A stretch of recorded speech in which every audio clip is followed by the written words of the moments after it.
નમસ્કાર વિદ્યાર્થી મિત્રો. વિશ્વગ્રામ વિદ્યાપીઠ વિશ્વગ્રામ શૈક્ષણિક સંકુલ વડાલની યુટ્યુબ ચેનલમાં આપ તમામ વિદ્યાર્થી મિત્રોનું સ્વાગત છે.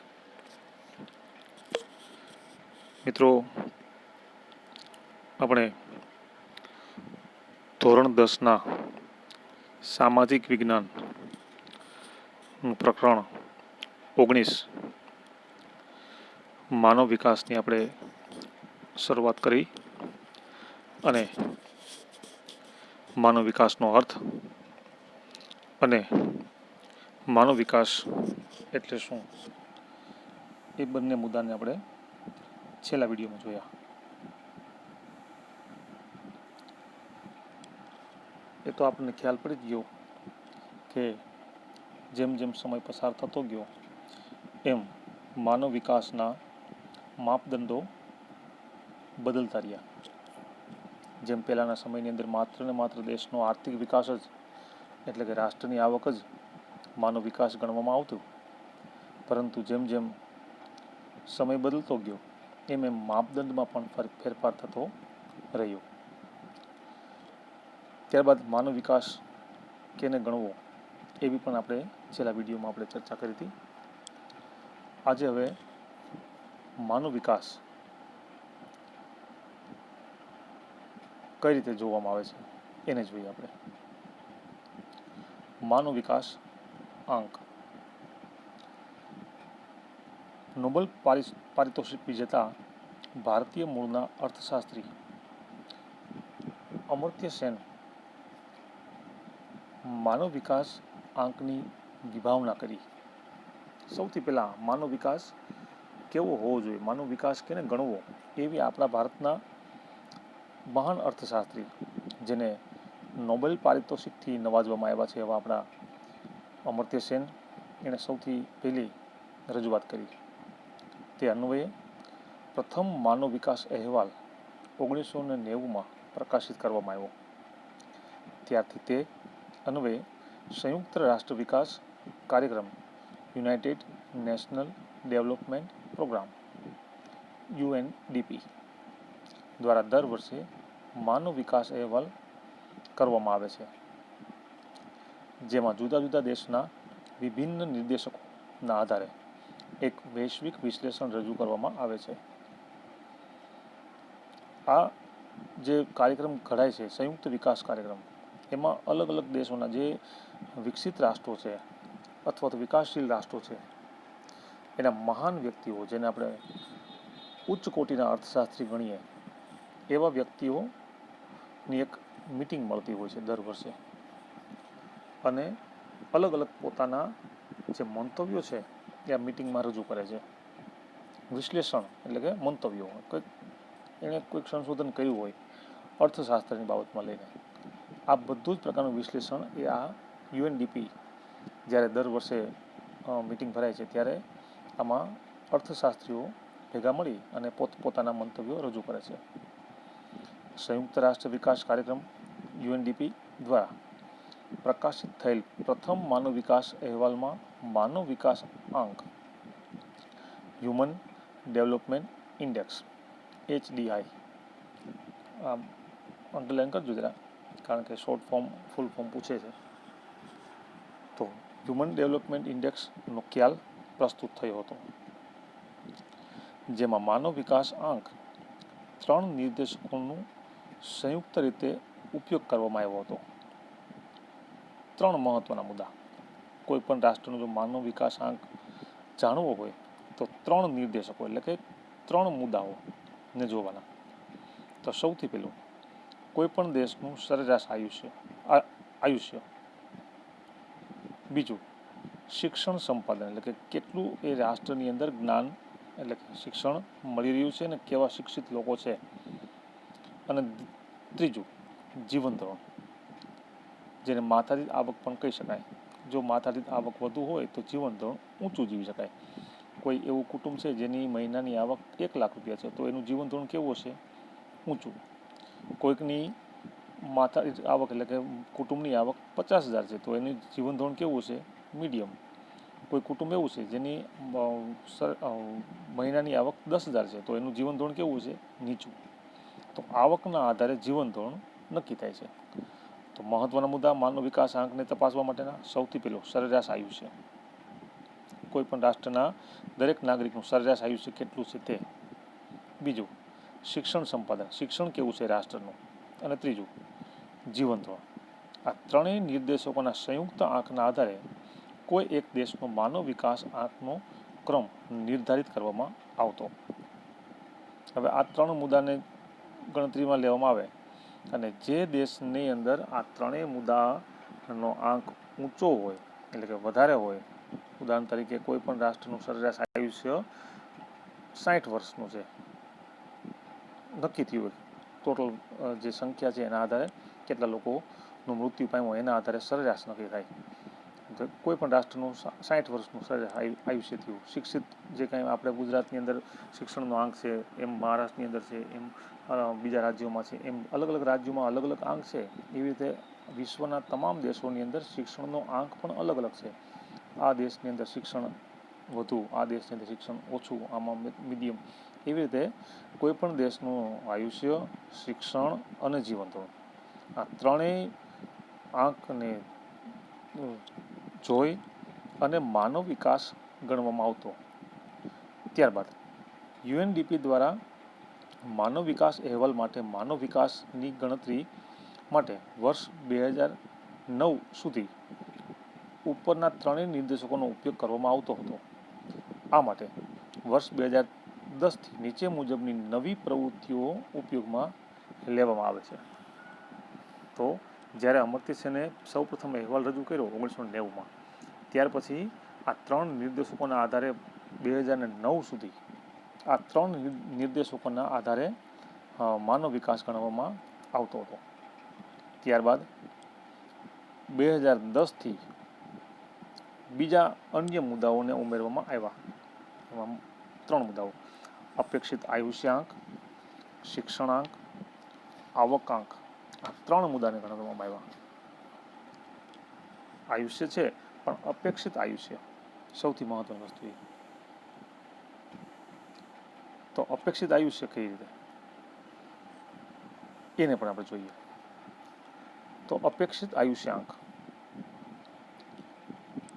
આરોગ્ય અને દીર્ઘાયુના માપન માટે બાળકના જન્મ સમયે તે કેટલા વર્ષનું આયુષ્ય ભોગવી શકશે તેવી અપેક્ષાને અપેક્ષિત આયુષ્ય તરીકે ઓળખવામાં આવે છે.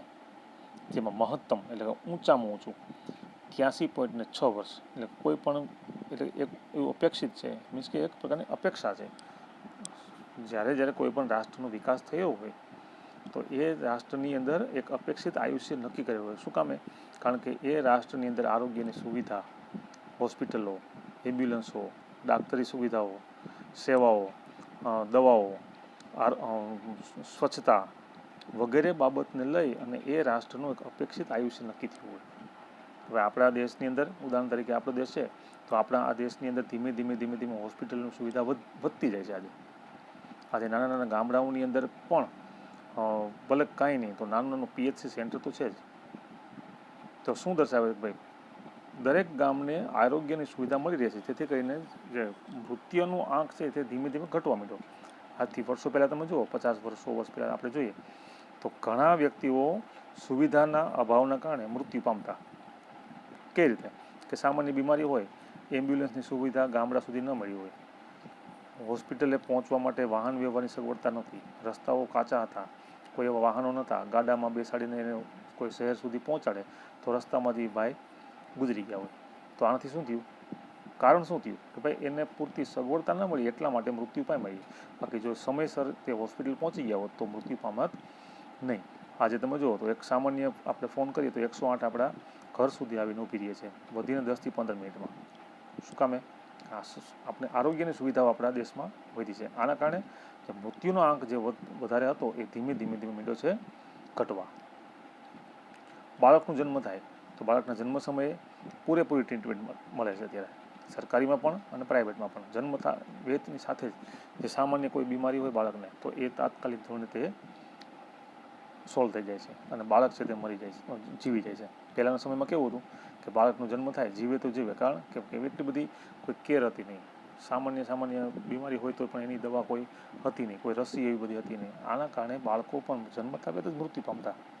તો આના હિસાબે આપણો અપેક્ષિત આયુષ્યાંક નીચો હતો. અત્યારે ધીમે ધીમે અપેક્ષિત આયુષ્યાંક વધવા માંડ્યો છે અને લોકોનું જીવન સુધર્યું છે. આજે કોઈ પણ બીમારી છે તો એની દવા છે.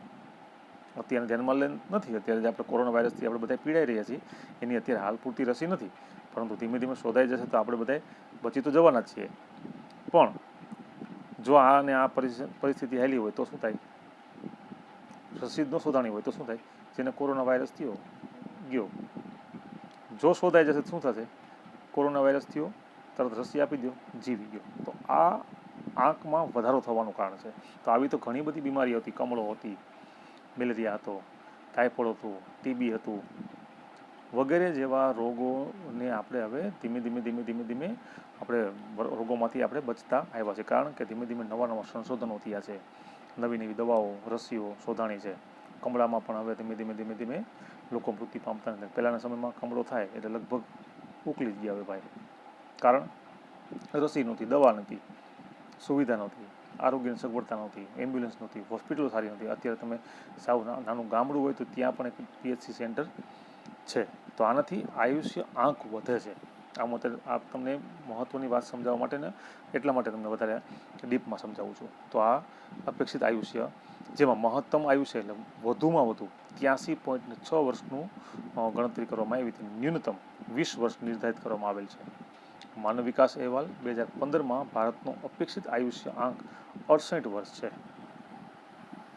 15માં ગણતરી થઈ, એમાં આપણું અપેક્ષિત આયુષ્યનો આંક કેટલો ગણતરી કરવામાં આવી છે? 68 વર્ષ. આ વર્ષનો મગજમાં રાખજો. તો ભારતનો અપેક્ષિત આયુષ્ય આંક કેટલો છે અત્યારે હાલમાં? 68 વર્ષનો. શું કામ? કારણ કે આટલી બધી સુવિધાઓ છે, આટલી આરોગ્યની સગવડતાઓ છે, આટલી બધી તમામ પ્રકારની મેડિકલ ફેસિલિટીઝ છે. આના હિસાબે આ આંક નક્કી કરવામાં આવે છે. ત્યારબાદ બીજો મુદ્દો, ન સમજાય તો અંડરલાઈન કરી રાખજો, આપણે જ્યારે સ્કૂલ ખુલે ત્યારે આપણે આની ચર્ચા વધારે કરી શકીએ. બીજો મુદ્દો, શિક્ષણાંક, જેના બે પેટા નિર્દેશકો જોવા મળે છે. પહેલું, શાળાકીય સરેરાશ વર્ષો. 25 વર્ષની પુખ્ત વ્યક્તિએ શાળામાં વિતાવેલા વર્ષો, જેમાં ઉચ્ચતમ 13.3 વર્ષ અને ન્યૂનતમ 0 વર્ષ નિર્ધારિત કરેલ છે.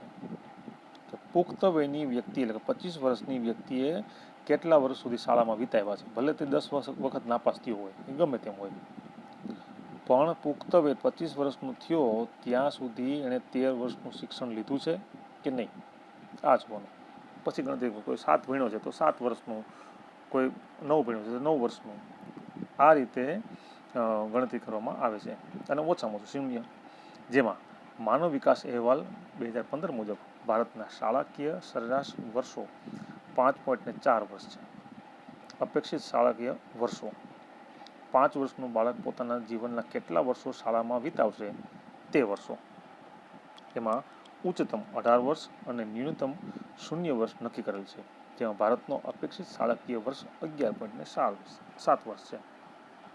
તો એક લક્ષ્ય નક્કી કરવું પડે. તમામ પ્રકારની જગ્યાએ સ્કૂલો છે, સરકારી સ્કૂલો છે, પ્રાઇવેટ સ્કૂલો પણ ઘણી બધી છે. તો એમાં કોઈ એવું ગામડું નથી કે જ્યાં સ્કૂલ નથી અને સ્કૂલ ન હોવાના કારણે ભણી શક્યું નથી. આવો હવે ક્યાંય પ્રશ્ન જોવા મળતો નથી. સરકારી ન હોય તો પ્રાઇવેટ તો છે જ. નાનામાં નાનું ગામડું હોય તો પણ ત્યાં એને શિક્ષણ તો મળી રહે છે. પહેલાંનો સમય એવો હતો કે 3-4 ગામ વચ્ચે એક નાની શાળા, તો એમાં 4 ધોરણ સુધી અભ્યાસ કરવાનો, પછી 5મું ધોરણ ભણવું હોય તો બીજી ગામ જવાનું. તો એ બીજા ગામ ન જવું પડે એટલા માટે તે શું કરતા, શાળાએ ભણવાનું છોડી દેતા. તો એ શાળાકીય વર્ષ કેટલા? તો 4 જ વર્ષ. 5મું વર્ષ ભણવા માટે દૂર ગયા નથી ભાઈ. તો આ રીતે હવે તો દરેક જગ્યાએ શાળાઓ છે, મોટી મોટી કોલેજો છે, તમામ ગામડાઓની અંદર પણ શિક્ષણ મળી રહે છે. એટલા માટે ઉચ્ચતમ 18 વર્ષનું શિક્ષણ, ન્યૂનતમ એટલે કે ઓછામાં ઓછું 0 વર્ષ નક્કી કરેલું હતું. તો અત્યારે ભારતનો અપેક્ષિત શાળાકીય વર્ષનો આંક કેટલો છે? 11.7 વર્ષ. એટલે કે 12મું ધોરણ સુધી તો લગભગ તમને ક્યાંક ને ક્યાંક જોવા મળે. 11.7 એટલા માટે ગણ્યું છે કે 11મું ધોરણ ભણે પછી 12મામાં નાપાસ થાય એટલા માટે 11 જ પાસ ગણાય. 11.7નો મતલબ એ થાય 11મું ધોરણ પાસ છે અને 12મા ધોરણની અંદર એ પરીક્ષા આપીને 12મા ધોરણમાં નાપાસ થયો, પછી તે બીજી વખત પરીક્ષા આપવાની કોઈ ટ્રાય મારી નથી, એટલા માટે એને 11.7 વર્ષ ગણતરી લેવામાં આવી છે.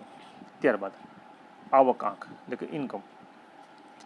જીવન નિર્વાહ માટે માપન માટે માથાદીઠ કુલ ઘરેલું પેદાશ GDP ગ્રોસ ડોમેસ્ટિક પ્રોડક્ટ પર કેપિટલ અને માથાદીઠ કુલ રાષ્ટ્રીય આવક ગ્રોસ નેશનલ ઇન્કમ સાથે પ્રસ્થાપિત કરવામાં આવે છે.